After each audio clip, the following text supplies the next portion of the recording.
മുഖ്യമന്ത്രിയുടെ വിദേശയാത്രയെ കടന്നാക്രമിക്കുന്നു പ്രതിപക്ഷം.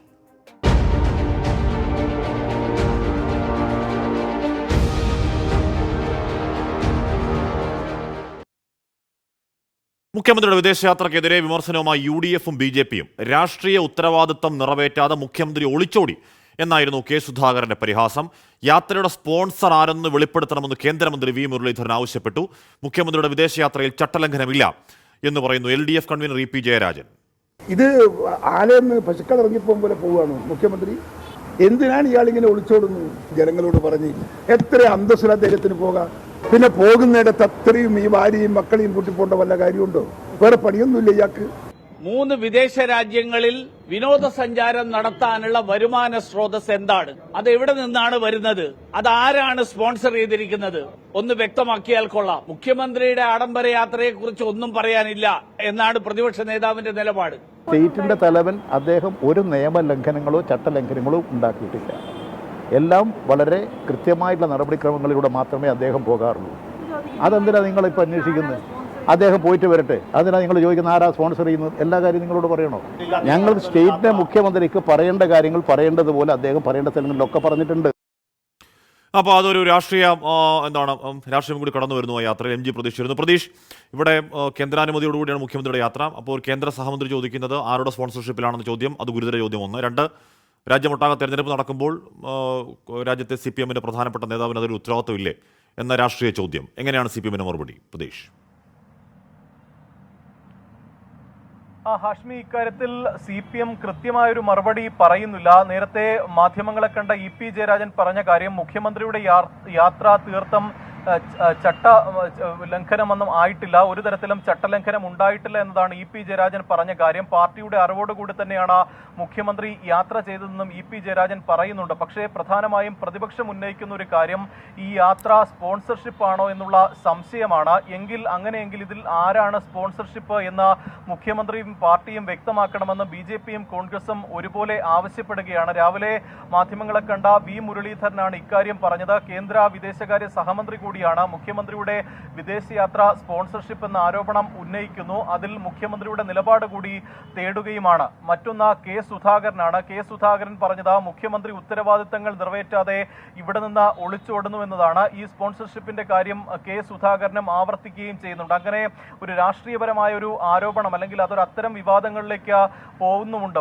ഇതിൽ CPM പറയുന്ന കാര്യം മുഖ്യമന്ത്രിയുടേത് സ്വകാര്യ സന്ദർശനമാണ്, അത് ഔദ്യോഗിക വാർത്താക്കുറിപ്പായി ഇറക്കേണ്ട കാര്യം ഇല്ല എന്നതാണ്.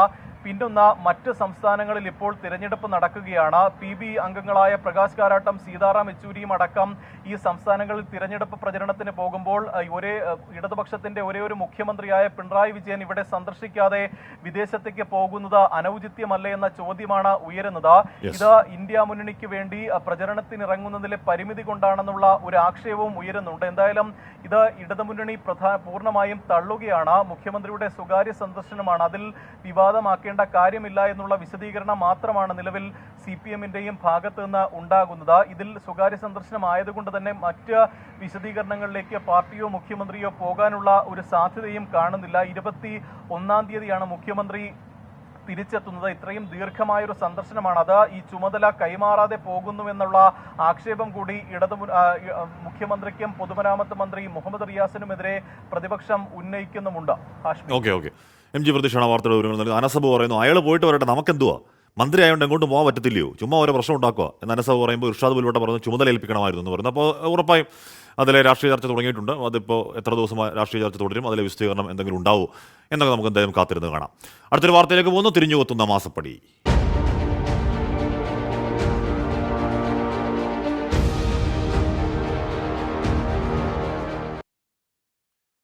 മാസപ്പടി വിവാദത്തിൽ കേസെടുക്കാനാകില്ലെന്ന വിജിലൻസ് കോടതി വിധി ആയുധമാക്കി CPIM. തെറ്റായ ആരോപണം ഉന്നയിച്ച മാത്യു കുഴൽനാടൻ MLA സ്ഥാനം രാജിവെക്കണം എന്ന് പറയുകയാണ് EP ജയരാജൻ. വിധിക്കെതിരെ അപ്പീൽ നൽകുമെന്നായിരുന്നു മാത്യു കുഴൽനാടന്റെ പ്രതികരണം. വിജിലൻസ് കോടതി അവസാന കോടതിയല്ല എന്ന് കെ സുധാകരനും പ്രതികരിച്ചു. ഒരു രേഖയുമില്ലാതെ കോടതിയിൽ പോയതിന് പിന്നിൽ അഡ്ജസ്റ്റ്മെന്റ് എന്നായിരുന്നു കേന്ദ്രമന്ത്രി വി മുരളീധരന്റെ വിമർശനം. എല്ലാ കാര്യങ്ങളും കോടതി ചോദിച്ചപ്പോൾ ഒരു കടലാസെങ്കിലും കൊടുക്കാനുണ്ടായോ? അവസാനം കോടതി തന്നെ പറഞ്ഞില്ലേ, ഒരു തെളിവുമില്ല, ഒരു കടലാസ് പോലും തരാനില്ല. ഒരു പരാതി എഴുതി കൊടുത്ത് കോടതിയുടെ സമയം വരെ കളയുകയല്ലേ ചെയ്തത്. യഥാർത്ഥത്തിൽ കുഴൽനാടൻ MLA സ്ഥാനം രാജിവെക്കണം. നിയമസഭയിൽ നടത്തിയിട്ടുള്ള ഇദ്ദേഹം ഇപ്പോൾ നടത്തിക്കൊണ്ടിരിക്കുന്ന കാര്യങ്ങളെക്കുറിച്ച് ജനങ്ങളോട് മാപ്പപേക്ഷിക്കേണ്ട അവസരമാണിത്. തീർച്ചയായിട്ടും നിരാശാജനകമായ ഒരു വിധിയാണ് ഉണ്ടായിട്ടുള്ളത്. അപ്രതീക്ഷിതമായിരുന്നു. ഇങ്ങനെയൊരു വിധി പ്രതീക്ഷിച്ചിരുന്നില്ല എന്നത് ശരിയാണ്. സ്വാഭാവികമായിട്ടും എൻ്റെ മുമ്പിലുള്ള ഓപ്ഷൻ എന്ന് പറയുന്നത് ഇതിൽ അപ്പീൽ പോകുക എന്നുള്ളതാണ്. ഈ ജഡ്ജ്മെന്റിന് എനിക്ക് വിയോജിപ്പുള്ള ഭാഗങ്ങൾ രേഖപ്പെടുത്തി ഞാൻ അപ്പീൽ മൂവ് ചെയ്യുന്നതായിരിക്കും. തിരിച്ചടിയൊന്നുമില്ല. അതിനൊക്കെ വകുപ്പും കാര്യങ്ങളൊക്കെ വേറെയുണ്ട്. അതിന്റെ നിയമവും കാര്യങ്ങളൊക്കെ ഞങ്ങൾ പരിശോധിച്ചുകൊണ്ടിരിക്കുന്നുണ്ട്. കോടതിയുടെ വാക്ക് അവസാനത്തെ വാക്കല്ലല്ലോ. നമ്മൾ എത്ര കോടതിയുടെ വാക്ക് കേൾക്കുന്നുണ്ട്, പക്ഷെ അതെല്ലാം തിരിച്ച് എത്ര കേസുണ്ട്. അതൊക്കെ അദ്ദേഹം അതൊക്കെ നടത്താനുള്ള പക്വതയും പരിജ്ഞാനവും ഒക്കെ ഉള്ള ഒരു ചെറുപ്പക്കാരനാണ്. ആ കാര്യത്തിൽ ഞങ്ങൾക്ക് ഒരു അഭിപ്രായ വ്യത്യാസവും മാത്യു കുഴൽനാടനോടില്ല. ഈ കടിച്ച പാമ്പിനെ കൊണ്ട് വിഷമിറക്കിക്കുക എന്ന് പറയുന്ന ചൊല്ല് അത് അന്വർത്ഥമാക്കിയിരിക്കുകയാണ് ഇന്നലെ വി.ഡി. സതീശൻ. ഒരു രേഖയുമില്ലാതെ വിജിലൻസിന്റെ മുൻപാകെ പോയിട്ട് അത് തള്ളിപ്പിച്ച് മുഖ്യമന്ത്രിക്ക് ഒരു ക്ലീൻ ചിറ്റ് കൊടുപ്പിക്കാൻ അതിന് സഹകരണാത്മക പ്രതിപക്ഷത്തിന് നേതൃത്വം നൽകുന്ന വി.ഡി. സതീശൻ അദ്ദേഹത്തിന്റെ താല്പര്യം കൊണ്ടാണോ അതോ ഇനി കുഴൽനാടനും നേരിട്ട് അഡ്ജസ്റ്റ്മെന്റിലേക്ക് എത്തിയോ എനിക്കറിയില്ല. വി എ ഗിരീഷാണ് വിവരങ്ങൾ വച്ചിരുന്നത്. ഗിരീഷ്, അപ്പോൾ വിജിലൻസ് കോടതി വിധി കൊണ്ടും തീരുന്നില്ല രാഷ്ട്രീയ തർക്കങ്ങൾ, വാക്പോര് അല്ലേ?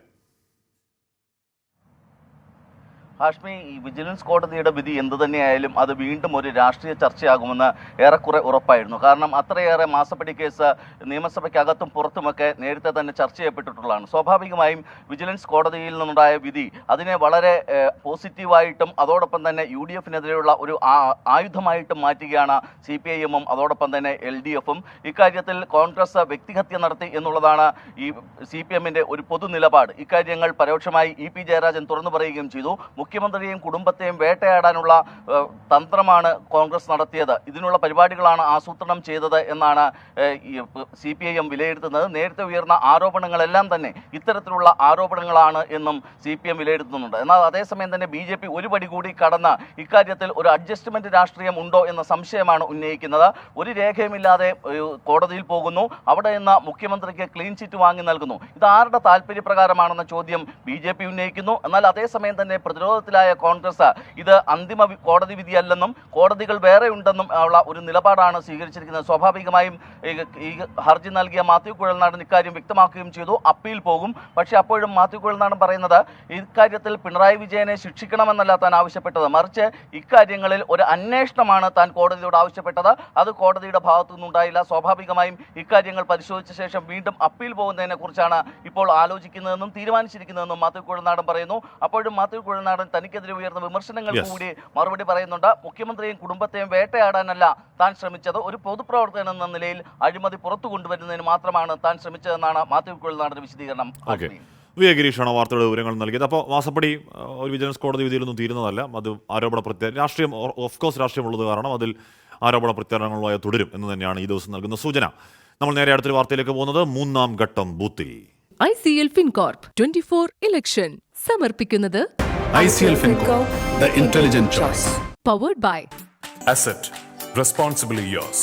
Plaza Premium Gold, the universe's finest ice cream. in association with Durashine Roof and Wall Sheets, ഒരു ടാറ്റ ബ്ലൂ സ്കോപ്പ് സ്റ്റീൽ ഉൽപ്പന്നം. ACCA CMA CA പഠിച്ച് ജയിക്കാനുള്ള ശരിയായ മാർഗം. എലാൻസ് 0% പണിക്കൂലി, 100% സന്തോഷം. Al Muqtadir jewellery group India UAE, MGM group of institutions.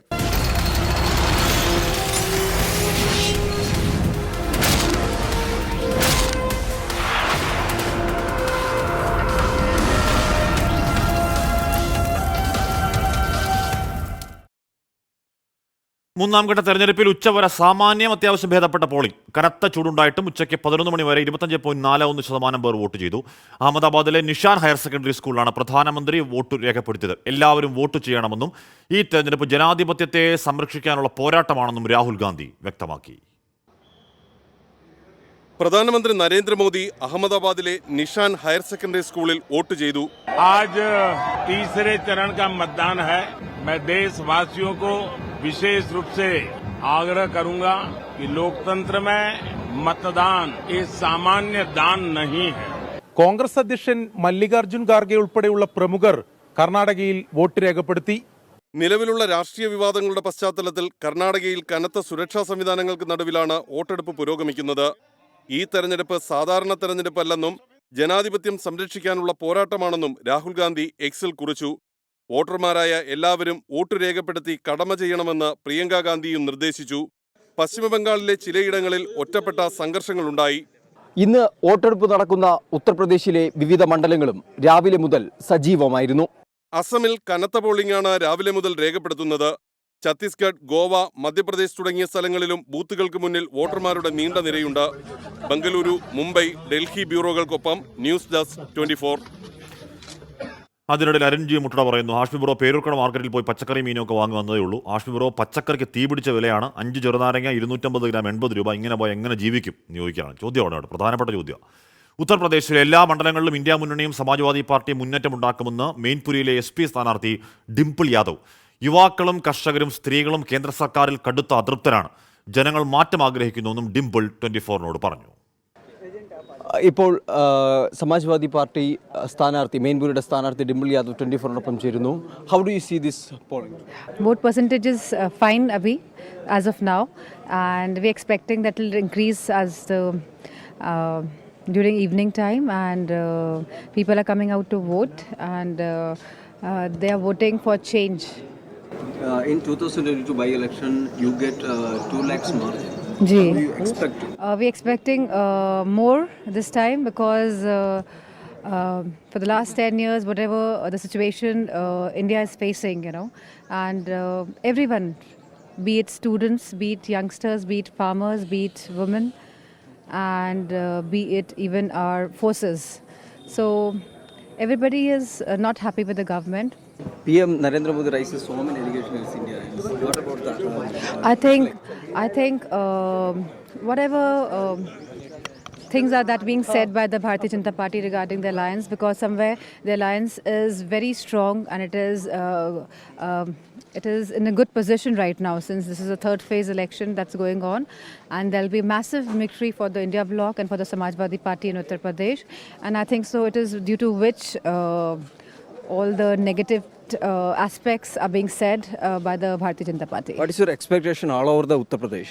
I think India bloc and Samajwadi Party is going to perform very good this time. Thank you, ma'am. Thank you, sir.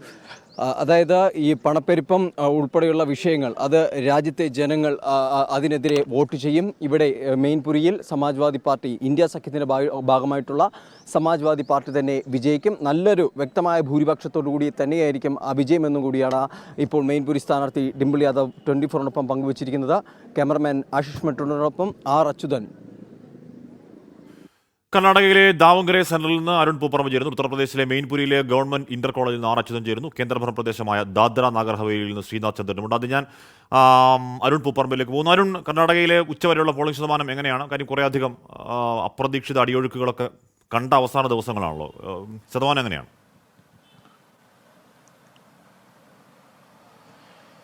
Ashmi, പുറത്തു വന്ന 11 മണി വരെയുള്ള കണക്കനുസരിച്ച് കർണാടകയിൽ 24.48 പോളിംഗ് ശതമാനം.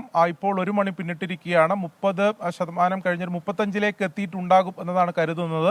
അതിന്റെ ഔദ്യോഗികമായ കണക്ക് അല്പസമയത്തിനകം തെരഞ്ഞെടുപ്പ് കമ്മീഷൻ പുറത്തുവിടുകയും ചെയ്യും. എന്തായാലും വോട്ടെടുപ്പിന് ശേഷം കർണാടകയിൽ അല്ലെങ്കിൽ വോട്ടെടുപ്പിന് ശേഷം എന്താണ് കർണാടകയിൽ ഈ ഫലം എന്നതിൽ പ്രവചിക്കാൻ കഴിയാത്തൊരു മത്സരമുണ്ട് എന്ന് കാര്യം നിസ്സംശയം പറയാൻ സാധിക്കും. അത് നമുക്ക് കഴിഞ്ഞ ലോക്സഭാ തെരഞ്ഞെടുപ്പിലൊക്കെ ആണെങ്കിൽ ഇത് BJPയുടെ വലിയ ശക്തി കേന്ദ്രമാണ്. ഇവിടെ ഏകദേശം ഒരു ട്രെൻഡ് മനസ്സിലാകാറുണ്ട്. എന്നാൽ ഈ 14 മണ്ഡലങ്ങളിലും ഈ തവണ കാര്യമായ അടിയൊഴുക്കുകൾ ഉണ്ടായിട്ടുണ്ട്. അവസാന ഘട്ടത്തിൽ ചില മാറ്റങ്ങൾ, ചില അടിയൊഴുക്കുകൾ ഉണ്ടായിട്ടുണ്ട് എന്ന് തന്നെയാണ് പൊതുവെ വിലയിരുത്തപ്പെടുന്നത്. അതുകൊണ്ട് തന്നെ ഈ മണ്ഡലങ്ങളിലെല്ലാം പ്രവചനാതീതമായിട്ടുള്ളൊരു മത്സരമുണ്ട് എന്നതാണ്. BJP ക്യാമ്പ് അല്പം ആശങ്കയിൽ തന്നെയാണ് ഈ ഘട്ടത്തിൽ ഉള്ളത് എന്ന് നമുക്ക് പറയാൻ സാധിക്കും. അവരുടെ നേതാക്കളൊക്കെ വലിയ ആത്മവിശ്വാസം പ്രകടിപ്പിക്കുന്നുണ്ട്. വോട്ട് ചെയ്തതിനു ശേഷം വലിയ ആത്മവിശ്വാസം അവർ പ്രകടിപ്പിക്കുന്നുണ്ട്. ഇവിടെ അത്തരത്തിലുള്ള മാറ്റം ഉണ്ടാവില്ല, കഴിഞ്ഞ തവണത്തെ പോലെ ഒരു ക്ലീൻ സ്വീപ്പ് ഉണ്ടാകുമെന്ന ആത്മവിശ്വാസം പ്രകടിപ്പിക്കുന്നുണ്ട്. എങ്കിൽ ഗ്രൗണ്ടിൽ അതല്ല സാഹചര്യം. അവസാന ഘട്ടത്തിൽ വന്ന JDS നേതാക്കൾക്കെതിരെയുള്ള ലൈംഗികാതിക്രമ കേസുകൾ ഉൾപ്പെടെയുള്ള മാറി വന്ന രാഷ്ട്രീയ സാഹചര്യം ഈ 14 മണ്ഡലങ്ങളിൽ 3ാം ഘട്ടത്തിൽ കൃത്യമായി സ്വാധീനിച്ചിട്ടുണ്ട് എന്ന് തന്നെയാണ് ഗ്രൗണ്ടിൽ നിന്ന് ലഭിക്കുന്ന വിവരം. പ്രജ്വൽ രേവണ്ണയ്ക്കെതിരെ ഉയർന്ന ആരോപണം അത്രത്തോളം ഗുരുതര ആരോപണമാണ്. അതേത് രീതിയിൽ ഇന്ത്യ സഖ്യത്തെ അവിടെ ബാധിക്കുമെന്നത് കാത്തിരുന്ന് കാണാം. ബാധിക്കില്ല എന്ന് BJP പ്രതീക്ഷ പുലർത്തുന്നെങ്കിൽ പ്രതിപക്ഷം പറയുന്നത് ബാധിക്കുമെന്നാണ്. ഓക്കെ, നോക്കാം നമുക്ക്. എന്തായാലും ദാദ്ര നാഗർ ഹവേലിയിൽ നിന്ന് ശ്രീനാഥ് ചന്ദ്രൻ കൂടി ചേരുന്നു. ശ്രീനാഥ്, ദാദ്രയിലെ ചൂട് എങ്ങനെയാണ്? ശതമാനം എങ്ങനെയാണ്? നല്ല ചൂടാണ് കാശ്മീർ. ദാദ്രയിലെ സിൽവാസയിലുള്ള ഒരു സ്കൂളിലാണ് ഞാനിപ്പോൾ ഉള്ളത്. രാവിലെ കണ്ട കാഴ്ചകളൊന്നുമല്ല. ഇപ്പോൾ തിരക്ക് വളരെ കുറവാണ്. പക്ഷേ എന്നാൽ പോലും ഭേദമാണ്. കാരണം ഞാൻ മഹാരാഷ്ട്രയിലെ തെരഞ്ഞെടുപ്പ് റിപ്പോർട്ട് ചെയ്തതാണ്. ആദ്യ 2 ഘട്ടത്തിലും ഞാൻ മഹാരാഷ്ട്രയിലെ പോളിംഗ് ബൂത്തിലായിരുന്നു. അവിടെ കണ്ട കാഴ്ചകളിൽ നിന്നൊക്കെ വ്യത്യസ്തമാണ്. എല്ലായ്പ്പോഴും 75% മുകളിൽ പോളിംഗ് ഇവിടെ നടക്കാറുമുണ്ട്. അതായത് നല്ല രീതിയിൽ ആളുകൾ വോട്ട് ചെയ്യാൻ വേണ്ടി എത്തുന്ന സ്ഥലമാണ്. കുറച്ച് മലയാളി വോട്ടർമാരുണ്ട്. SV നായർ ഇവിടുത്തെ മലയാളി കൂട്ടായ്മയുടെ നേതൃത്വത്തിൽ പ്രധാന സ്ഥാനത്തുള്ള ആളാണ്. എങ്ങനെയുണ്ട്? തിരക്ക് കുറച്ച് കുറഞ്ഞു അല്ലേ? രാവിലെ വളരെ നല്ല തിരക്കുണ്ടായിരുന്നു. ഞാൻ ഏകദേശം 2.5 മണിക്കൂർ ലൈൻ നിന്നിട്ടാണ് വോട്ട് ചെയ്തത്. താരതമ്യേന ഇപ്പോൾ ഒന്ന് കുറഞ്ഞിട്ടുണ്ട്. എനിക്ക് തോന്നുന്നു ഒരു 3-3:30 4 മണിയാകുമ്പോഴത്തേക്ക് നല്ലവണ്ണം ആൾക്കാർ എത്താൻ തുടങ്ങും. മലയാളികളുണ്ടാവും വോട്ട് ചെയ്യാൻ വേണ്ടി. ഇവിടെ ഏകദേശം 5000-ന് മേളിൽ ഉണ്ട്. 2.5 ലക്ഷം വോട്ട് മാത്രമേ ഉള്ളൂ ഇവിടെ. അപ്പോൾ 5000-ന് മേൽ മലയാളികളുണ്ട്. അവരുടെ വോട്ട് വിനിയോഗിക്കാറുണ്ട്. നേരത്തെ തന്നെ വന്ന് വോട്ട് ചെയ്യും. പിന്നെ ഫാക്ടറിയിലുമൊക്കെ ജോലിയുള്ള ആൾക്കാരാണെന്നുണ്ടെങ്കിൽ അവരുടെ ടൈം എടുത്തിട്ട് വന്നിട്ട് അവരുടെ സംവിധാനം വിനിയോഗിക്കും. കറക്റ്റായിട്ട് രാവിലെ തന്നെ വന്നപ്പോൾ ഞാൻ ബൂത്തുകളിൽ മലയാളികളുടെ ഒരു നീണ്ട നിരയൊക്കെ കാണുന്നുണ്ടായിരുന്നു. ഏതായാലും ഈ സമയത്ത് അത്തരം മലയാളികളെ പ്രത്യേകമായി കാണാൻ കഴിയുന്നില്ല. ഗുജറാത്തിൽ പ്രമുഖരായ ആളുകളൊക്കെ തന്നെ വോട്ട് രേഖപ്പെടുത്തി കഴിഞ്ഞു. അമിത്ഷായും നരേന്ദ്രമോദി അടക്കമുള്ളവർ വോട്ട് രേഖപ്പെടുത്തി കഴിഞ്ഞു. മഹാരാഷ്ട്രയിൽ ഭേദപ്പെട്ട ഒരു പോളിംഗ് ആദ്യ മിനിറ്റുകളിലുണ്ടായി, ആദ്യ മണിക്കൂറുകൾ ഉണ്ടായി എന്നതാണ് മനസ്സിലാക്കുന്നത്. ഔദ്യോഗിക കണക്കിനെ കാത്തിരിക്കുന്നു. ഹാഷ്മി. യെസ്, മെയിൻപുരിയിൽ നിന്ന് ചേരുന്നത് അച്യുതൻ. അച്യുതൻ, രാവിലെ മോർണിംഗ് ഷോയ്ക്ക് ചോദിച്ചായിരുന്നു അച്യുതൻ നിൽക്കുന്ന ആ സ്കൂളിലേക്ക് ബൂത്തിലേക്ക് ഡിംപിൾ വരുമെന്ന്. ഡിംപിൾ വന്നു അല്ലേ?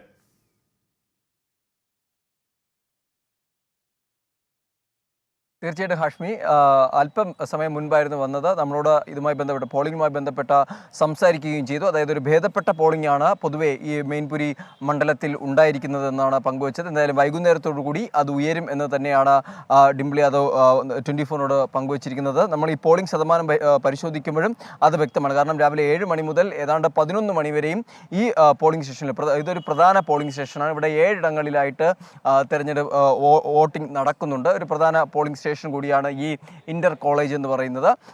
രാവിലെ മുതൽ ഏതാണ്ട് 11 മണി വരെ ഒരു തിരക്ക് അനുഭവപ്പെട്ടിരുന്നു. ഇപ്പോൾ ഒരു ഉച്ച സമയമായതുകൊണ്ട് തന്നെ തിരക്ക് അത് കുറഞ്ഞിട്ടുണ്ട്. എന്നാലും വൈകുന്നേരത്തോടു കൂടി അത് വീണ്ടും കൂടുമെന്ന് തന്നെയാണ് പ്രതീക്ഷിക്കുന്നത്. നിലവിൽ മെയിൻപുരിയിൽ 25.13% ഇതുവരെ രേഖപ്പെടുത്തിയിരിക്കുന്ന വോട്ടിംഗ് പെർസെൻറ്റേജ് എന്നുള്ളത്. ഉത്തർപ്രദേശിൽ ആകെ 26.12%. നമുക്ക് എന്തായാലും പോളിംഗ് സംബന്ധിച്ചുള്ള കാര്യങ്ങൾ ചോദിച്ചു നോക്കാം. ഭയ്യ, ഇതർ പോളിംഗ് കൈസേ बढ़िया चल रही है पोलिंग, काफ़ी अच्छे मतलब हो चुकी है वोटिंग. 33-34% के समथिंग हो चुकी है अभी. शाम से वो ज़्यादा हो जाएगा? हाँ, शाम तक मतलब यहाँ के हाईएस्ट जो रहा है 39-40 के समथिंग में रहा है, तो वही होगा. വൈകുന്നേരത്തോടുകൂടി പോളിംഗ് ശതമാനം വീണ്ടും ഉയരും എന്ന് തന്നെയാണ് ഹാഷ്മി ഇവിടെ ഉള്ളവരും നമ്മളോട് പങ്കുവയ്ക്കുന്നത്. എന്തായാലും ഈ പ്രധാനമായും ഡിംപിൾ യാദവും അതുപോലെ തന്നെ ജയ്ബീർ സിംഗും ഏറ്റുമുട്ടുന്ന മണ്ഡലമാണ്.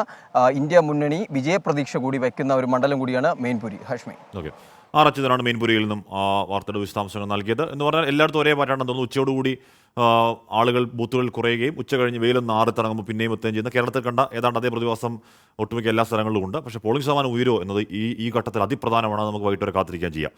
ജോസഫ് ബ്ലാക്ക് ചോദിക്കുന്നു, ഈ പച്ചമാങ്ങ ജ്യൂസ് അടിച്ച് കുടിച്ചാൽ ചൂട് കുറയുമോ? ഞാൻ കുറേ ചെയ്ത് നോക്കി, ചൂട് കുറഞ്ഞില്ല, കാശ് കുറഞ്ഞു എന്ന് പറയുന്നത്. ഇനി എനിക്കും അങ്ങോട്ട് പച്ചമാങ്ങ അടിച്ചു കുടിക്കുമ്പോഴത്തേക്ക് ചൂട് കുറയാന്നുള്ള അത് വർക്കൗട്ടായില്ല. ഇനി അന്നാ പയ്യൻ പറഞ്ഞ പോലെ ചിലർക്ക് ശരിയാവും, ചിലർക്ക് ശരിയാവത്തില്ല എന്ന അവസ്ഥയായിരിക്കും. തെരഞ്ഞെടുപ്പിന് പിന്നാലെ സംസ്ഥാന BJPയിൽ വിഭാഗീയത രൂക്ഷം.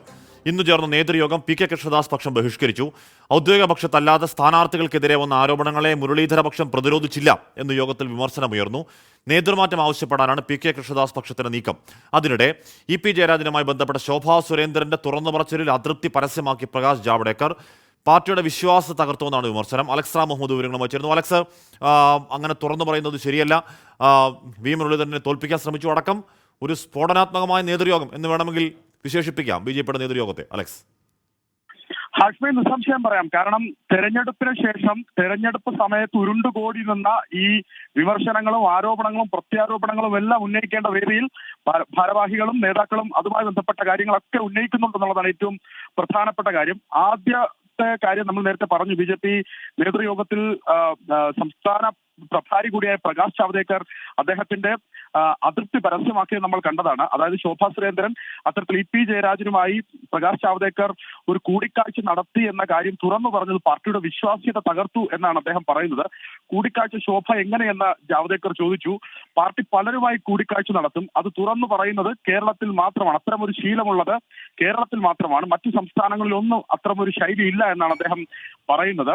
അത് മാത്രമല്ല, കൂടിക്കാഴ്ച നടന്നു എന്ന് സംബന്ധിച്ച കെ സുരേന്ദ്രന്റെ നടപടിയും ശരിയല്ല എന്ന വിമർശനമാണ് അദ്ദേഹം ഉന്നയിച്ചത്. അതിനു പിന്നാലെ ഇതിൽ ഏറ്റവും പ്രധാനപ്പെട്ട കാര്യം ഹാഷ്മി, ഈ പി കെ കൃഷ്ണദാസ് പക്ഷത്തെ ഈ തെരഞ്ഞെടുപ്പിനോടനുബന്ധിച്ച് ഔദ്യോഗിക പക്ഷം അവർക്കെതിരെ സ്വീകരിച്ച നടപടിയാണ്. കാരണം ഈ യോഗം തന്നെ ബഹിഷ്കരിച്ചാണ് പി കെ കൃഷ്ണദാസ് പക്ഷം ഇതിനെതിരെ രംഗത്തെത്തുന്നത്. ഇതിൽ ഏറ്റവും പ്രധാനപ്പെട്ട കാര്യം അവരിൽ തന്നെയുള്ള നേതാക്കൾ പറയുന്നത് ഔദ്യോഗിക പക്ഷത്തല്ലാത്ത സ്ഥാനാർത്ഥികൾക്കെതിരെ വന്ന ആരോപണങ്ങളെ പ്രതിരോധിക്കാൻ ഔദ്യോഗിക നേതൃത്വം തയ്യാറായില്ല എന്നുള്ളതാണ്. പകരം എതിരാളികളെ പ്രോത്സാഹിക്കുന്ന നിലപാടാണ് മുരളീധര പക്ഷം സ്വീകരിച്ചതെന്ന് പറഞ്ഞത്. അതായത് ദല്ലാൽ നന്ദകുമാറിനെ അടക്കം പ്രോത്സാഹിപ്പിക്കുന്ന നിലപാടാണ് സ്വീകരിച്ചതെന്നാണ് പറയുന്നത്. ശോഭാ സുരേന്ദ്രനെതിരെ ദല്ലാൽ നന്ദകുമാർ രംഗത്തെത്തിയിട്ടും അതിനെ പ്രതിരോധിക്കാതെ എന്നുള്ളതാണ് അവർ ഉന്നയിക്കുന്ന വിമർശനം. കാരണം പി രഘുനാഥിനെ പോലുള്ള നേതാക്കൾ ഇതുമായി ബന്ധപ്പെട്ട് ഫേസ്ബുക്ക് പോസ്റ്റ് ഇട്ടിരുന്നത്, മുരളീധര പക്ഷത്തെ പ്രധാനപ്പെട്ട നേതാവാണ് പി രഘുനാഥ്, അദ്ദേഹത്തിന്റെ ഫേസ്ബുക്ക് പോസ്റ്റ് ഇട്ടതൊക്കെ ഈ ഘട്ടത്തിൽ ഇവർ ഉയർത്തിക്കാട്ടുന്നുണ്ട്.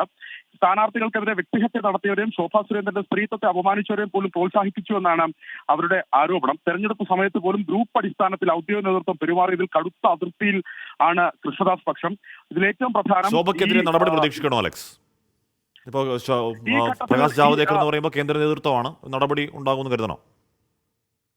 സ്വാഭാവികമായി അതൊരു താക്കീതോ മറ്റോ ആയി മാറാനാണ് സാധ്യത. ആ അതൃപ്തി അദ്ദേഹം പരസ്യമാക്കി, ആ അതൃപ്തി അതങ്ങനെ തന്നെ ഉണ്ട് താനും. പക്ഷെ നടപടിയിലേക്ക് കടക്കും ഈ ഘട്ടത്തിൽ എന്നുള്ള കാര്യം ചിന്തിക്കുക വയ്യ. പക്ഷെ പ്രധാനപ്പെട്ട ഒരു കാര്യമുണ്ട്. തിരഞ്ഞെടുപ്പ് ഫലം വന്നതിന് പിന്നാലെ തന്നെ സംസ്ഥാന നേതൃമാറ്റം ആവശ്യപ്പെടാൻ ഒരുങ്ങുകയാണ് പി കെ കൃഷ്ണദാസ് പക്ഷം എന്നാണ് ഈ ഘട്ടത്തിൽ ലഭിക്കുന്ന വിവരം. അതുമാത്രമല്ല, പരസ്യമായി തന്നെ പി കെ കൃഷ്ണദാസ് പക്ഷത്തിലെ ഒരു ജില്ലാ പ്രസിഡന്റ് ഈ യോഗത്തിൽ പറഞ്ഞിട്ടുള്ളത് തിരുവനന്തപുരത്തും പത്തനംതിട്ടയിലും ആലപ്പുഴയിലും വി മുരളീധരന്റെ നേതൃത്വത്തിൽ ബി.ജെ.പി. സ്ഥാനാർത്ഥികളെ തോൽപ്പിക്കാൻ ശ്രമം നടന്നുവെന്ന മാധ്യമ വാർത്ത പാർട്ടി പരിശോധിക്കണമെന്നാണ്. അദ്ദേഹം കൃഷ്ണദാസ് വിഭാഗത്തിലെ ജില്ലാ പ്രസിഡന്റ് കൂടിയാണ്. ഇന്ന് ഈ യോഗത്തിൽ ഉന്നയിച്ച നേതാവ് ശോഭാ സുരേന്ദ്രനെ പരസ്യമായി പിന്തുണയ്ക്കുന്ന ഭാരവാഹികൾ ഇന്ന് ഈ യോഗത്തിൽ ഉണ്ടായി എന്നതും ശ്രദ്ധേയമാണ്. ശോഭാ സുരേന്ദ്രന്റെ നിലപാട് അത് തെരഞ്ഞെടുപ്പിൽ പിണറായി വിരുദ്ധ ഇടത് ഭരണവിരുദ്ധ വികാരം ബി.ജെ.പിക്ക് അനുകൂലമാക്കാൻ കാരണമായെന്നാണ് തൃശ്ശൂരിൽ നിന്നുള്ള സംസ്ഥാന ഭാരവാഹി ഇന്ന് ഈ ഭാരവാഹി യോഗത്തിൽ പറഞ്ഞിട്ടുള്ളത്. അതായത് ചേരി തിരിഞ്ഞ് അങ്ങോട്ടും ഇങ്ങോട്ടും ആരോപണങ്ങളും വിമർശനങ്ങളും ഉന്നയിക്കുകയാണ്. ഭാരവാഹി യോഗം എന്താണെങ്കിലും തുടരുന്നുണ്ട്. 3 മണിക്ക് സംസ്ഥാന അധ്യക്ഷൻ കെ സുരേന്ദ്രൻ മാധ്യമങ്ങളെ കാണുമെന്ന് അറിയിച്ചിട്ടുണ്ട്. അതിനുശേഷമായിരിക്കും ബി.ജെ.പിയുടെ കോർ കമ്മിറ്റി ചേരുക. എന്ന് പറഞ്ഞാൽ കേരളത്തിന് പുറത്ത് ഇത്തരം ചർച്ചകൾ നടക്കുമ്പോൾ ആരും അറിയില്ല. എന്നാൽ കേരളത്തിൽ മാത്രമേ ഉള്ളൂ ഇങ്ങനെ പുറത്തുള്ള നേതാക്കളെന്ന് പ്രകാശ് ജാവ്ദേക്കർ പറയുകയാണ്. അപ്പോൾ ഇ പി ജയരാജനുമായി നടന്ന ചർച്ച എന്താണ് എന്ന സൂചന കൂടി പ്രകാശ് ജാവ്ദേക്കർ ആ നേതൃയോഗത്തിൽ പറയാതെ പറയുന്നുണ്ട്. ഓക്കെ, മാത്രമല്ല ഇപ്പോൾ ഈ ദല്ലാൽ നന്ദകുമാർ നേരത്തെ പറഞ്ഞിരുന്നു ഈ ഹുയിസ് ശോഭ എന്ന് പ്രകാശ് ജാവ്ദേക്കർ ചോദിക്കുമെന്നൊക്കെ പലയാവർത്തി നന്ദകുമാർ ആഴ്ചകൾക്ക് മുന്നേ പറഞ്ഞതാണ്. ദല്ലാൽ ഇതൊക്കെ നേരത്തെ എങ്ങനെ അറിയുന്നുവെന്തോ. അധ്യക്ഷ സ്ഥാനത്തേക്ക് വീണ്ടും സുധാകരൻ.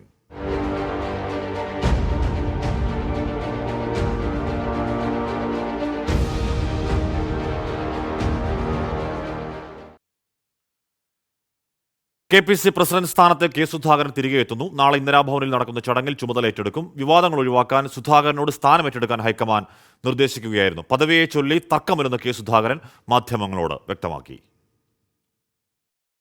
അധ്യക്ഷ സ്ഥാനത്തേക്ക് കെ സുധാകരൻ മടങ്ങിയെത്തില്ലെന്ന അഭ്യൂഹങ്ങൾ അവസാനിപ്പിച്ചാണ് സുധാകരൻ നാളെ ചുമതലയേൽക്കുക.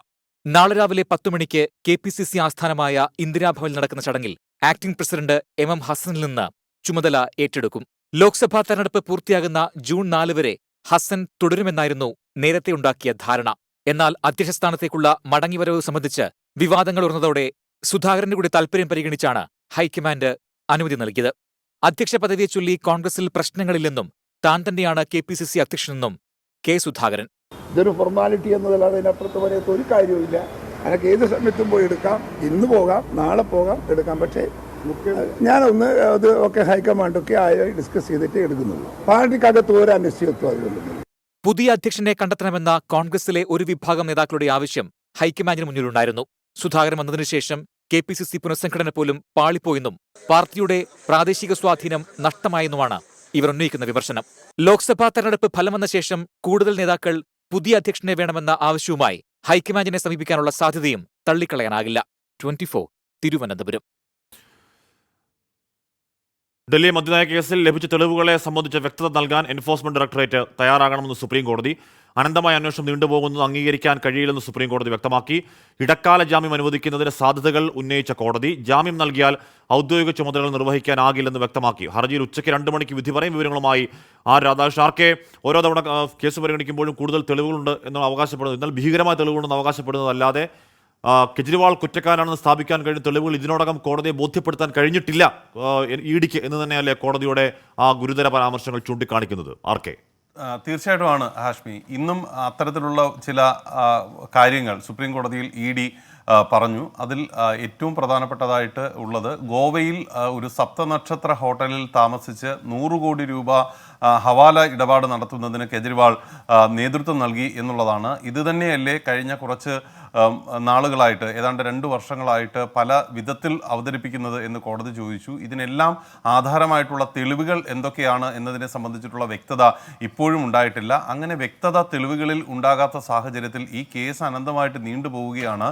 PMLA ആക്ട് പ്രകാരമാണെങ്കിലും PMLA ആക്ടിൻ്റെ 19 പറയുന്നത് ഈ അറസ്റ്റ് എങ്ങനെ ചെയ്യണം, അല്ലെങ്കിൽ ഏത് സാഹചര്യത്തിലാണ് അന്വേഷണ ഉദ്യോഗസ്ഥൻ അറസ്റ്റിനായിട്ട് തീരുമാനം കൈക്കൊള്ളേണ്ടത് എന്നതാണ്. അതിലെ പറയുന്ന ചേരുവകൾക്ക് വിരുദ്ധമായിട്ടുള്ള നടപടികളും ആ രീതിയിലാണ് ഈ കാര്യങ്ങളെന്ന് അനുമാനിക്കേണ്ടി വരും. എന്തിന് അറസ്റ്റ് എന്ന ചോദ്യത്തിന് വ്യക്തമായ മറുപടി നൽകാൻ ഇഡിക്ക് സാധിക്കുന്നില്ല എന്ന് കോടതി സൂചിപ്പിച്ചു. ഇതിൻ്റെ അടിസ്ഥാനത്തിൽ ഇടക്കാല ജാമ്യം നൽകുന്നതിൻ്റെ സാധ്യതകൾ പരിശോധിക്കേണ്ടി വരും എന്നാണ് കോടതി വ്യക്തമാക്കിയിരിക്കുന്നത്. അതിൻ്റെ അടിസ്ഥാനത്തിൽ ഇഡി ഉന്നയിച്ച എതിർപ്പ്, ആ എതിർപ്പ് പരിഗണിക്കുന്നതിനിടെയാണ് ഔദ്യോഗികമായിട്ടുള്ള ഏതെങ്കിലും ചുമതലകൾ നിർവഹിക്കുന്നത് അനുവദിക്കാതിരുന്നാൽ പോരെ എന്ന ചോദ്യം കോടതിയുടെ ഭാഗത്തു നിന്ന് ഉണ്ടായിരുന്നത്. എന്നാൽ രാഷ്ട്രീയമായിട്ടുള്ള പ്രവർത്തികളിൽ ഏർപ്പെടുത്തുന്നതിൽ വിലക്ക് നൽകാനാകില്ല എന്ന് കോടതി വ്യക്തമാക്കുകയും ചെയ്തിട്ടുണ്ട്. ഈ കേസിൽ ജാമ്യം നൽകുമോ എന്ന്, ഇടക്കാല ജാമ്യം നൽകുമോ എന്നതിനെ സംബന്ധിച്ചിട്ടുള്ള വ്യക്തത ഇനിയും ഉണ്ടായിട്ടില്ല. വാദങ്ങൾ പൂർത്തിയായിട്ടുണ്ട്. ഏതെങ്കിലും ആക്ഷേപങ്ങൾ 2 പക്ഷത്തിനും ഇനി പറയാനുണ്ടെങ്കിൽ അത് 2 മണിക്ക് ഈ കേസ് പരിഗണിക്കുമ്പോൾ കോടതിക്ക് മുന്നാകെ പറയാം. ഒരുപക്ഷെ ഇന്ന് തന്നെ ഈ കേസിൽ വിധി പറഞ്ഞേക്കും. അഥവാ വിശദമായിട്ടുള്ള ഒരു ഓർഡറാണ് കോടതി നൽകാനായിട്ട് തയ്യാറാകുന്നതെങ്കിൽ അത് അടുത്ത ദിവസം മറ്റൊരു തീയതി നിശ്ചയിച്ച് മാറ്റിവെക്കുകയാകും ചെയ്യുക. ഹാഷ്മി. ആർ രാധാകൃഷ്ണനാണ് വാർത്തയുടെ വിവരങ്ങൾ നൽകിയത്. ജാമ്യം നൽകിയാൽ ഔദ്യോഗിക ചുമതല നിർവഹിക്കാനാവില്ല എന്ന് കോടതി പറയുന്ന പരാമർശം ഏത് ദിശയ്ക്കുള്ളതാണോ എന്നൊരു ഏത് ദിശയിലുള്ള ഒരു ആംഗിളാണ് എന്നത് കാത്തിരുന്ന് കാണാം. 2 മണിക്കാണ് അതിന് വിധി പ്രസ്താവം ഉണ്ടാവുക. എന്തായാലും ഒരു കാര്യം ഉറപ്പാണ്, ഇപ്പോൾ ഇത് പ്രതിപക്ഷ വേട്ട, രാഷ്ട്രീയ വേട്ട എന്ന് പ്രതിപക്ഷവും ആം ആദ്മി പാർട്ടിയും ആരോപിക്കുന്ന ഒരു കേസ് കൂടിയാണിതും. അതിൽ ഇപ്പോഴും ഇഡിക്ക് കൃത്യമായി സുപ്രീം കോടതിയിൽ അരവിന്ദ് കെജ്രിവാളിനെതിരായ, എന്നാൽ മനീഷ് സിസോദിക്കെതിരായ തെളിവുകൾ ഹാജരാക്കാൻ കഴിയാതിരുന്നതുപോലെ കെജ്രിവാളിനെതിരെയും ഈ പറയുന്ന ആരോപണങ്ങളല്ല, തെളിവുകളായി കോടതിക്ക് ബോധ്യമായ തെളിവുകളായി ഹാജരാക്കാൻ കഴിയുന്നില്ല എന്ന് തന്നെയാണ് കോടതിയുടെ ആ സുപ്രധാന പരാമർശം. നോക്കാം 2 മണിക്ക്. ജമ്മു കാശ്മീരിൽ ഏറ്റുമുട്ടൽ, 3 ഭീകരരെ സൈന്യം വധിച്ചു. കുൽഗാമിലെ ഏറ്റുമുട്ടലിലാണ് 3 പേരെ വധിച്ചത്. വിവരങ്ങളുമായി നിതിൻ അംബുജൻ. നിതിൻ, എന്താണ് ഏറ്റുമുട്ടലിന്റെ വിവരങ്ങൾ? അത് അക്രമവുമായി ബന്ധമുള്ള ഭീകരരാണ് എന്ന് കരുതാവോ?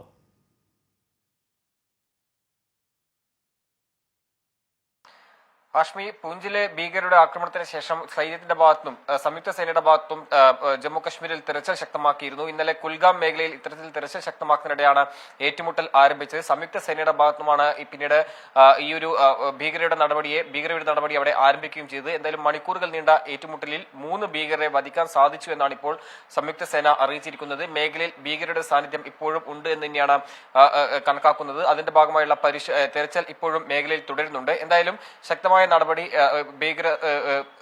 സംയുക്ത സേനയുടെ ഭാഗത്തും ഉണ്ടായി. ഇതിനെ തുടർന്നാണ് ഇപ്പോൾ 3 ഭീകരരെ വധിക്കാൻ സാധിച്ചത്. റെഡ്വാനി മേഖലയിലാണ് ഇത്തരത്തിൽ ഏറ്റുമുട്ടൽ ആരംഭിച്ചതും 3 ഭീകരരെ വധിച്ചതും. എന്തായാലും മേഖലയിൽ ഇപ്പോഴും തിരച്ചിൽ ശക്തമാക്കി മുന്നോട്ട് പോകുന്നു എന്ന് തന്നെയാണ് സംയുക്ത സേന അറിയിച്ചിരിക്കുന്നത്. ഓക്കെ, നിതിൻ അംബുജനാണ് ആ വാർത്തയുടെ വിവരങ്ങൾ നൽകിയത്. രാജേന്ദ്ര വയല പറയുന്നു, ആഷ്മി മുണ്ട് തന്നെ മതിയായിരുന്നു, ഇത് ഇനി ഓരോ വേഷങ്ങളിൽ വരൂ. പഠാൻ, പഞ്ചാബി, ബംഗാളി, തമിഴ് ദേശീയോദ്ഗ്രഥന സന്ദേശം വേഷത്തിലൂടെ നടപ്പാക്കും. ചേട്ടാ, ഐഡിയ കൊള്ളാം, പക്ഷേ പ്രാക്ടിക്കലാണോ? കൊടും ക്രൂരതയുടെ നടുക്കം.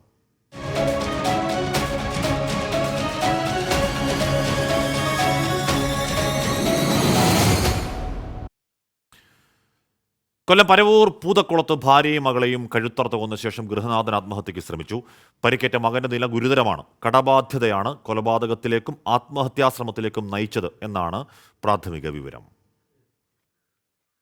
ഇന്ന് രാവിലെയാണ് നാടിനെ നടുക്കിയ കൊലപാതകം. പുലർച്ചെയായിട്ടും വീട് തുറക്കാത്തതിനെ തുടർന്ന് സംശയം തോന്നിയ ബന്ധുക്കൾ കതക് പൊളിച്ച് അകത്തു കടക്കുകയായിരുന്നു. പ്രീതയുടെയും 8ാം ക്ലാസ് വിദ്യാർത്ഥിനിയായ മകൾ ശ്രീനന്ദയുടെ മൃതദേഹം കിടപ്പുമുറിയിൽ ചോരയിൽ കുളിച്ച നിലയിലായിരുന്നു. ഗൃഹനാഥൻ ശ്രീജുവിനെയും +2 ഫലം കാത്തിരിക്കുന്ന മകൻ ശ്രീരാഗിനെയും സമീപത്തു നിന്ന് ഗുരുതരാവസ്ഥയിൽ കണ്ടെത്തി. വിഷം നൽകിയ ശേഷം ഭാര്യയെയും മക്കളുടെയും കഴുത്തറുത്തുമെന്നാണ് നിഗമനം. കൈഞ്ഞിരമ്പ് മുറിച്ചാണ് ശ്രീജു ആത്മഹത്യയ്ക്ക് ശ്രമിച്ചത്. ശ്രീജു തിരുവനന്തപുരം മെഡിക്കൽ കോളേജ് ആശുപത്രിയിലും ശ്രീരാഗ് കൊട്ടിയത്തെ സ്വകാര്യ ആശുപത്രിയിലും ചികിത്സയിൽ. രാവിലെ വന്ന് നോക്കിയപ്പോൾ ഞാൻ ഒരു 7:30 മണിക്ക് ആള് കൂടിക്കുന്നുണ്ടാണ് വന്നത്. പല സംഭവം ഈ അവസ്ഥയിൽ കിടക്കുന്നത്. കുടുംബത്തിന് സാമ്പത്തിക ബാധ്യതയുണ്ടെന്നും പ്രീതയ്ക്ക് ആരോഗ്യ പ്രശ്നങ്ങളുണ്ടെന്നും ബന്ധുക്കൾ. ഞാൻ അറിയത്തൊക്കെ ഒരു പ്രശ്നമില്ല, എന്താണെന്ന് എനിക്ക് അറിയില്ല. സാമ്പത്തിക പ്രശ്നം ഉണ്ടായിരുന്നു. സാമ്പത്തിക പ്രശ്നം എവിടെയും കാണുമല്ലേ.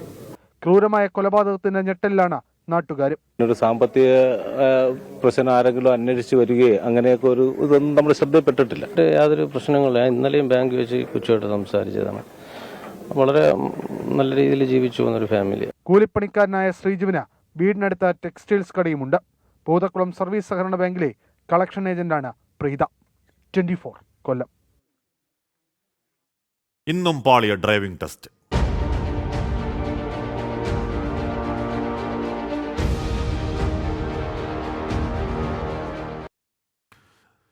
ഡ്രൈവിംഗ് ടെസ്റ്റ് പരിഷ്കരണത്തിനെതിരായ സംയുക്ത സമരസമിതിയുടെ പ്രതിഷേധത്തിൽ ഇന്നും സംസ്ഥാനത്ത് ഡ്രൈവിംഗ് ടെസ്റ്റ് മുടക്കാം. പരിഷ്കരണം റദ്ദാക്കും വരെ ടെസ്റ്റ് ബഹിഷ്കരണത്തിൽ നിന്ന് പിന്നോട്ടില്ല എന്ന നിലപാടിൽ ഉറച്ചു നിൽക്കുന്നു സംയുക്ത സമരസമിതി. മോട്ടോർ വാഹന വകുപ്പിലെ ഉദ്യോഗസ്ഥ സംഘടന പുതിയ പരിഷ്കരണത്തെ പക്ഷേ സ്വാഗതം ചെയ്യുകയാണ്. പതിവ് പോലെ ഇന്നും മോട്ടോർ വാഹന ഇൻസ്പെക്ടർമാർ ടെസ്റ്റ് നടത്തുന്നതിന് ഗ്രൗണ്ടുകളിലെത്തിയിരുന്നു. സ്ലോട്ട് ലഭിച്ച ചിലരും ഗ്രൗണ്ടിലെത്തി. തിരുവനന്തപുരം മുട്ടത്തറയിൽ 2 പേർ ടെസ്റ്റിനെത്തിയതോടെ തർക്കം. ഡേറ്റ് ക്യാൻസൽ ആയി പോയെന്ന് പറഞ്ഞു. അപ്ലൈ ചെയ്ത് 15-നാണ്. ഇവിടെ വന്ന വണ്ടി കിട്ടുമെന്ന് പറഞ്ഞായിരുന്നു. ഒരാളെത്തിയാലും ടെസ്റ്റ് നടത്താമെന്ന നിലപാടിലാണ് മോട്ടോർ വാഹന വകുപ്പ് ഉദ്യോഗസ്ഥരെത്തിയത്. പക്ഷേ പ്രതിഷേധം കടുത്തതോടെ ഉദ്യോഗസ്ഥർ മടങ്ങി. പുതിയ പരിഷ്കാരം പിൻവലിക്കും വരെ ബഹിഷ്കരണം തുടരുമെന്ന് സംയുക്ത സമരസമിതി. ടെസ്റ്റ് നടത്തത്തില്ല. ഇവിടെ ഒരു കുഞ്ഞുങ്ങളും ടെസ്റ്റിംഗ് ഗ്രൗണ്ടിനകത്തോട്ട് കയറത്തില്ല. അതിനെങ്കിൽ ഞങ്ങളെ കൊന്നിട്ട് ഇവർ കയറണം. കൊച്ചിയിൽ ഡ്രൈവിംഗ് സ്കൂൾ ഉടമകൾ കഞ്ഞിവെച്ച് പ്രതിഷേധിച്ചു. ഉത്തരവ് സ്വാഗതം ചെയ്യുന്നുവെന്ന് Kerala MVD gazetted officers association അറിയിച്ചു. ടെസ്റ്റുകൾ കൃത്യമായി നടത്താനാണ് ഉദ്യോഗസ്ഥർക്ക് നിർദ്ദേശം നൽകിയത്. വേണ്ടിവന്നാൽ പോലീസിന്റെ സഹായം തേടുമെന്നും സംഘടന അറിയിച്ചു. 24 തിരുവനന്തപുരം. അപ്പോൾ അത് ഒരു പരിഷ്കരണം ഉണ്ടായി, കോടതിയുടെ പച്ചക്കടി ഉണ്ടായി. എന്നാലും ഒരു പരിപാടി നടക്കുന്നില്ല. അത് പെട്ടെന്ന് പരിഹരിക്കപ്പെടട്ടെ. മേയറുടെ മൊഴിയെടുക്കാൻ police.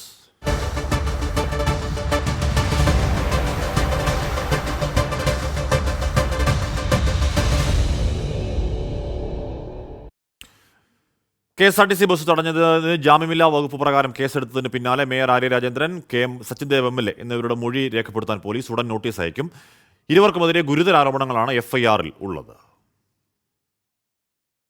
KSRTC driver LH Yadu കോടതിയെ സമീപിച്ചതിനു പിന്നാലെയാണ് മേയർക്കും ഭർത്താവ് KM സച്ചിൻദേവ് MLA-ക്കുമെതിരെ കേസെടുക്കാൻ കോടതി നിർദ്ദേശിച്ചത്. അശ്ലീലാംഗ്യം കാണിച്ചെന്ന മേയറുടെ പരാതിയിൽ പോലീസ് കേസെടുത്തെങ്കിലും യദുവിന്റെ പരാതിയിൽ കേസെടുത്തിരുന്നില്ല.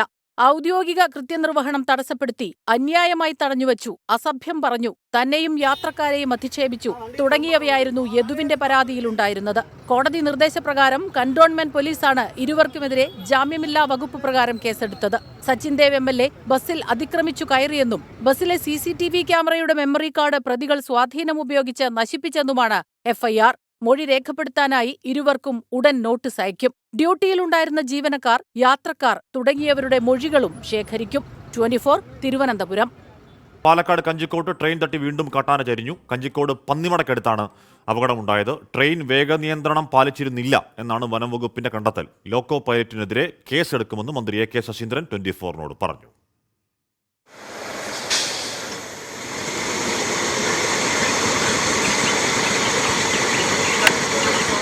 കഞ്ചിക്കോട് പന്നിമടയ്ക്ക് സമീപം B ലൈനിലാണ് കാട്ടാനയെ ചെന്നൈ എക്സ്പ്രസ് ഇടിച്ചത്. ട്രാക്കിന് 100 മീറ്റർ മാറിയുള്ള കുളത്തിലാണ് ജഡം കണ്ടെത്തിയത്. തലക്കേറ്റ പരിക്കാണ് മരണകാരണം. വേഗനിയന്ത്രണമുള്ള സ്ഥലത്ത് അമിത വേഗതയിലാണ് ട്രെയിൻ ഓടിയിരുന്നതെന്ന് മന്ത്രി AK ശശീന്ദ്രൻ പറഞ്ഞു. ഈ വേഗത നിയന്ത്രിക്കുന്ന കാര്യത്തിൽ റെയിൽവേ അധികൃതർ ശുഷ്കാന്തി കാണിച്ചില്ല എന്നാണ് മനസ്സിലാക്കാൻ കഴിയുന്നത്. ഇപ്പോൾ ലോക്കോ പൈലറ്റുമാരാണ് ആ നിബന്ധനകൾ പാലിച്ച് ട്രെയിൻ ഓടിക്കേണ്ടത്. ദൗർഭാഗ്യവശാൽ ആ വേഗതയിൽ നിന്നും വളരെ അധികം വേഗതയിലാണ് ആ മേഖലയിൽ ട്രെയിൻ യാത്ര ചെയ്തിരുന്നത് എന്ന് കണ്ടെത്തിയിട്ടുണ്ട്. റെയിൽവേ ഭൂമിയിൽ നിന്ന് വനം വകുപ്പ് ഭൂമിയിലേക്ക് ആനയെ ക്രെയിൻ ഉപയോഗിച്ച് മാറ്റി.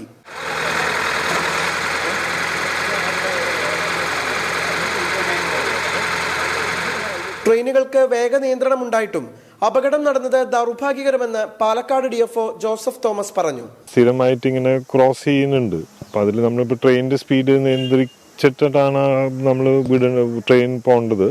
പക്ഷെ അതിൽ എനിക്ക് തോന്നുന്നു നിർഭാഗ്യവശാൽ അത് വീണ്ടും അത് സംഭവിച്ചു. പോസ്റ്റ്മോർട്ടത്തിന് ശേഷം ആനയുടെ ജഡം സംസ്കരിച്ചു. കഞ്ചിക്കോട് കഴിഞ്ഞ 1 മാസത്തിനിടെ 2ാം തവണയാണ് കാട്ടാന ട്രെയിൻ തട്ടിച്ചരിയുന്നത്. വേഗ നിയന്ത്രണമുള്ള പാതയിൽ ലോക്കോ പൈലറ്റ് അത് പാലിച്ചിട്ടില്ലെന്നാണ് വനവകുപ്പിന്റെ പ്രാഥമികമായ കണ്ടെത്തൽ. ഈ പശ്ചാത്തലത്തിലാണ് അന്വേഷണം ആരംഭിക്കാൻ വനവകുപ്പ് തീരുമാനിച്ചത്. ശ്യാംബാലുവിനൊപ്പം നിഖിൽ പ്രമേഷ്, 24 പാലക്കാട്. പശ്ചിമബംഗാൾ ഗവർണർ CV ആനന്ദബോസിനെതിരായ ലൈംഗിക അതിക്രമ പരാതിക്ക് പിന്നാലെ രാജ്ഭവനിലെ ജീവനക്കാർക്കെതിരെയും പരാതി നൽകി യുവതി. രാജ്ഭവനിലെ ജീവനക്കാർ കയ്യേറ്റം ചെയ്തുവെന്നും മുറിയിൽ പൂട്ടിയിട്ടെന്നും പരാതിയിൽ പറയുന്നു. ഭരണഘടനാ പരിരക്ഷയിൽ അഭയം തേടാതെ ഗവർണർ അന്വേഷണം നേരിടണമെന്ന് തൃണമൂൽ കോൺഗ്രസ് ആവശ്യപ്പെട്ടു. ഗവർണറുടെ സ്പെഷ്യൽ ഡ്യൂട്ടി സംഘത്തിലുള്ള മുൻ IAS ഉദ്യോഗസ്ഥൻ, പിയൂൺ, പാൻട്രി ജീവനക്കാരൻ എന്നിവർക്കെതിരെയാണ് യുവതിയുടെ പരാതി. 2ാമതും ലൈംഗിക അതിക്രമം നേരിട്ടുവെന്ന് പരാതി നൽകിയ മെയ് 2-ന് രാജ്ഭവനിലെ മുറിയിൽ ജീവനക്കാർ തന്നെ അടച്ചിട്ടെന്നും ഫോൺ തട്ടിപ്പറിച്ചെന്നും പരാതിയിൽ പറയുന്നു. പരാതി നൽകരുതെന്ന് ജീവനക്കാർ ആവശ്യപ്പെട്ടതായും യുവതി പറയുന്നു.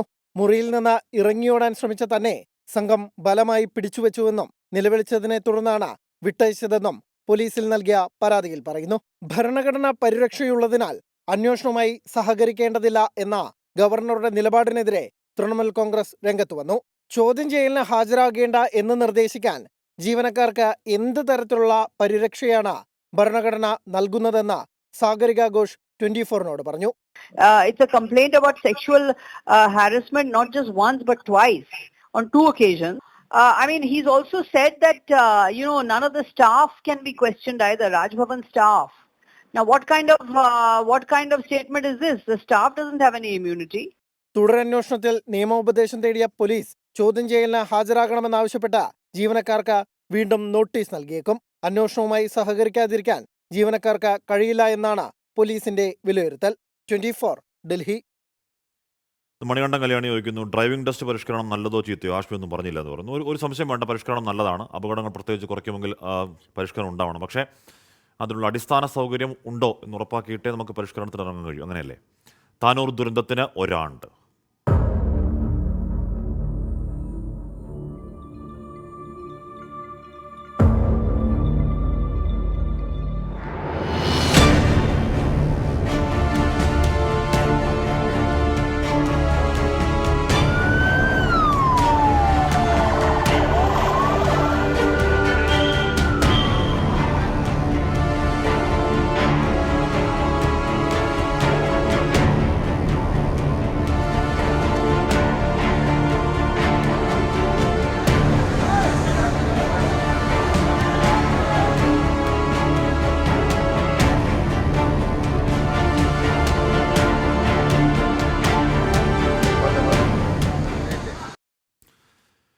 നാടിനെ കണ്ണീരിലാഴ്ത്തിയ താനൂർ ബോട്ട് ദുരന്തത്തിന് ഇന്ന് 1 വർഷം. കഴിഞ്ഞ മെയ് 7-ന് താനൂർ തൂവൽ തീരത്തുണ്ടായ ബോട്ട് അപകടത്തിൽ 15 കുട്ടികളടക്കം 22 പേരാണ് മരിച്ചത്. താനൂർ ബോട്ട് ദുരന്തത്തിൽ കുന്നുമ്മൽ കുടുംബത്തിന് നഷ്ടപ്പെട്ടത് 11 പേരെയാണ്. കുന്നുമ്മൽ മുഹമ്മദ് ജാബിറിന് ഭാര്യയും മകനെയും നഷ്ടപ്പെട്ടു.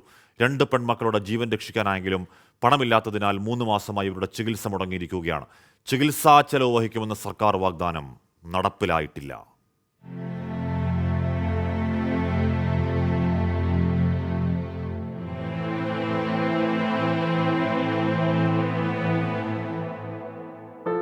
ബോട്ട് ദുരന്തത്തിൽ മുഹമ്മദ് ജാബിറിന് ഭാര്യ ജൽസിയ, മകൻ ജരീർ എന്നിവരെ നഷ്ടമായി. അപകടം തിരികെ നൽകിയത് ഈ 2 മക്കളെ മാത്രമാണ്, ജർഷയും ജന്നയും. 10ഉം 8ഉം വയസ്സുള്ള ഇവർക്ക് വേണ്ടിയാണിപ്പോൾ ജാബിറിൻ്റെ ജീവിതം. അപകടത്തിന് ശേഷം ജർഷയ്ക്ക് ശരീരത്തിന് ബലക്കുറവുണ്ട്, ഇടയ്ക്ക് വീഴും, എല്ലുകൾ പൊട്ടും. ജന്നയ്ക്ക് തലവേദനയാണ്. മത്സ്യത്തൊഴിലാളിയായ ജാബിറിന് അപകടത്തിന് ശേഷം കടലിൽ പോകാൻ കഴിഞ്ഞിട്ടില്ല. മക്കൾക്കായി ജീവിക്കുകയാണിപ്പോൾ. മരിച്ചവർക്കുള്ള സർക്കാർ നൽകിയ സാമ്പത്തിക സഹായം ഉപയോഗിച്ച് 1 വർഷം മക്കളുടെ ചികിത്സ നടത്തി. ഉപജീവന മാർഗമായിരുന്ന വള്ളവും വലയും മക്കളുടെ ചികിത്സക്കായി വിറ്റു. ഓക്സിജൻ്റെ അളവ് കുറഞ്ഞിട്ട് തലച്ചോറിൽ വെള്ളം നിൽക്കുന്നതിൻ്റെ കാരണം കൊണ്ടുള്ള ചികിത്സയാണ് ഇപ്പോൾ നടന്നുകൊണ്ടിരിക്കുന്നത്. അപ്പോൾ ഈ ചികിത്സ കുട്ടിക്ക് തുടർച്ചയായിട്ട് വേണ്ടി വരും. ഈ നിമിഷം വരെ ഈ കുട്ടികളുടെ ചികിത്സാ സഹായം എന്ന് അന്ന് വാക്കു പറഞ്ഞ ഒരു നേതാക്കന്മാരും അല്ലെങ്കിൽ ഒരു ആൾക്കാരും ഇതുവരെയും ഈ കുട്ടികളെക്കുറിച്ച് തിരിഞ്ഞു നോക്കിയിട്ടില്ല, അന്വേഷിച്ചിട്ടില്ല. കളക്ടർക്ക് പരാതി കൊടുത്ത്, മുഖ്യമന്ത്രിക്ക് നേരിട്ട് പരാതി കൊടുത്ത്, അങ്ങനെ ഒരുപാട് ഓഫീസുകളിൽ ഞങ്ങൾ പരാതി കൊടുത്തു. ഇതേ അവസ്ഥ തന്നെയാണ് കുന്നുമ്മൽ കുടുംബത്തിലെ റുഖിയയുടെ മകൾ ആയിഷ മഹറിനും. ചികിത്സക്ക് പണം വേണം. ബോട്ട് അപകടമുണ്ടായ സമയത്ത് മുഖ്യമന്ത്രി നടത്തിയ പ്രഖ്യാപനമാണിത്. ഓരോ ആളുടെയും കുടുംബത്തിന് 10 ലക്ഷം രൂപ വീതം നൽകാനാണ് തീരുമാനിച്ചിട്ടുള്ളത്. അതോടൊപ്പം ചികിത്സയിൽ കഴിയുന്നവരുടെ മുഴുവൻ ചികിത്സാ ചെലവും സർക്കാർ വഹിക്കുന്നതായിരിക്കും. മരിച്ചവരുടെ കുടുംബത്തിന് 10 ലക്ഷം സർക്കാർ നൽകി. പരിക്കേറ്റവരുടെ ചികിത്സ ഏറ്റെടുക്കുമെന്ന സർക്കാർ വാഗ്ദാനം നടപ്പിലാക്കാത്തതാണ് ഇപ്പോഴത്തെ ദുരവസ്ഥയ്ക്ക് കാരണം. ജാബിറിന് സർക്കാരിനോട് ഒരു അപേക്ഷ കൂടിയുണ്ട്, ഒരു നിസ്സഹായകന്റെ ദയനീയ അപേക്ഷ. ഞാനും എൻ്റെ കുട്ടികളും ഇവിടെ ജീവിക്കുന്നത് സർക്കാരിൻ്റെ കീഴിലാണ്. സർക്കാർ ഇവരെ പോറ്റുന്നത് കൊണ്ടാണ് ഞങ്ങൾ ജീവിച്ചു പോകുന്നതെന്നാണ് ഇവിടെ മൊത്തം ആൾക്കാരുടെയും ധാരണ. അപ്പോൾ ആ സർക്കാർ ഒന്നിലിത് കാണുക, ഒന്ന് മനസ്സിലാക്കുക. ഇല്ലെന്നുണ്ടെങ്കിൽ നിങ്ങൾ തന്നെ പറയുക ഈ കുട്ടികളുടെ കാര്യത്തിൽ ഞങ്ങൾക്ക് ഇടപെടാൻ പറ്റില്ലെന്ന് പറഞ്ഞ് സർക്കാർ ഒഴിഞ്ഞു മാറിയാൽ എനിക്ക് സന്തോഷം തന്നെയാണ്. അതിലൂടെയെങ്കിലും നമുക്ക് ഏതെങ്കിലും ഒരു രീതിയിൽ എൻ്റെ കുട്ടികൾക്കുള്ള ചികിത്സാ സഹായം ഞാൻ കണ്ടെത്തിക്കൊള്ളാം. അങ്ങനെയാണെന്നുണ്ടെങ്കിൽ തീർച്ചയായിട്ടും ആരെങ്കിലുമൊക്കെ മുന്നിലേക്ക് വരും. ചികിത്സാ ധനസഹായത്തിനായി വാതിലുകൾ മുട്ടിമടുത്തിട്ടാണ് മുഹമ്മദ് ജാബിറിന്റെ ഈ പ്രതികരണം. ഈ 2 മക്കളുടെ ഉമ്മയും ഉപ്പയുമെല്ലാം ഇപ്പോൾ ജാബിർ തന്നെയാണ്. ഈ 2 മക്കളെ തിരിച്ചു കിട്ടിയതിൽ ജാബിറിന് എല്ലാവരോടും നന്ദിയും കടപ്പാടുമുണ്ട്. പക്ഷേ ഇവർക്ക് ചികിത്സിക്കാനുള്ള പണം കയ്യിലില്ല. കഴിഞ്ഞ ഏതാനും ദിവസമായി ചികിത്സ മുടങ്ങിയ അവസ്ഥ കൂടിയാണ്. ഒന്നും വേണ്ട, സർക്കാർ പ്രഖ്യാപിച്ച ആ ചികിത്സാ സഹായം മാത്രം നൽകിയാൽ മതി. ക്യാമറമാൻ മുഹമ്മദ് അർഷക്കിനൊപ്പം സമീർ ബിൻ കരീം, 24, തിരൂർ. കേരളത്തിലെ ഏറ്റവും വലിയ ഗൃഹോപകരണ വിപണന ശൃംഖലയായ പിട്ടാപ്പള്ളി ഏജൻസീസിന്റെ 75ാം ഷോറൂം കോഴിക്കോട് ബാലുശ്ശേരിയിൽ പ്രവർത്തനം തുടങ്ങി. ബാലുശ്ശേരി പഞ്ചായത്ത് പ്രസിഡന്റ് രൂപലേഖ ഉദ്ഘാടനം ചെയ്തു. ഉദ്ഘാടനത്തോടനുബന്ധിച്ച് പ്രത്യേക ഓഫറുകൾ ഒരുക്കിയിട്ടുണ്ട്. ഉപഭോക്താവിന്റെ താൽപ്പര്യത്തിനനുസരിച്ച് പ്രവർത്തിക്കാൻ കഴിഞ്ഞതാണ് വിജയത്തിന്റെ പിന്നിലുള്ള കാരണമെന്ന് Pittappilly group managing director Peter Paul പിട്ടാപ്പള്ളിയിൽ പറഞ്ഞു.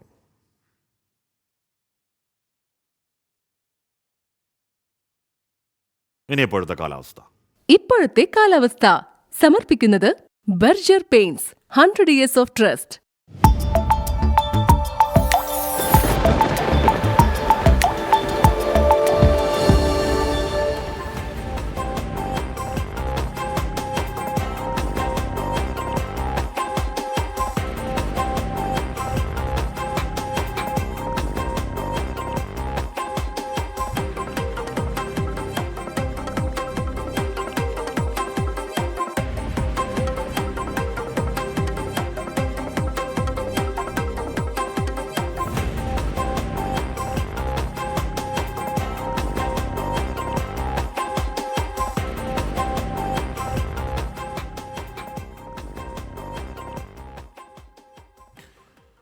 വടകര അഴിയൂരിൽ തെരുവുനായ ആക്രമണത്തിൽ വിദ്യാർത്ഥി രക്ഷപ്പെട്ടത് തലനാരിഴയ്ക്ക്. മദ്രസയിലേക്ക് പോകുന്ന കുട്ടിക്ക് നേരെയാണ് തെരുവുനായ്ക്കൾ പാഞ്ഞെടുത്തത്.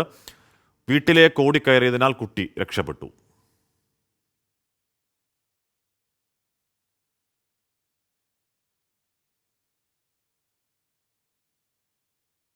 കാസർഗോഡ് മഞ്ചേശ്വരത്ത് ആംബുലൻസും കാറും കൂട്ടിയിടിച്ച് 3 മരണം. തൃശൂർ ഇരിങ്ങാലക്കുട സ്വദേശികളായ ശിവകുമാർ, ശരത്ത്, സൗരവ് എന്നിവരാണ് മഞ്ചേശ്വരത്തെ വാഹനാപകടത്തിൽ മരിച്ചത്. കാസർഗോഡ് നിന്നും മാംഗ്ലൂരിലേക്ക് പോവുകയായിരുന്ന ആംബുലൻസും കാറും കൂട്ടിയിടിച്ചാണ് അപകടം ഉണ്ടായത്. അപ്പോൾ പ്രിയപ്പെട്ട പ്രേക്ഷകരെ, നമ്മുടെ ഉച്ച വാർത്തായാത്ര തൽക്കാലം അപ്പോൾ പൂർണ്ണമാവുന്നു. അപ്പോൾ എല്ലാവരും സന്തോഷമായി ഹാപ്പി ആയിരിക്കുക.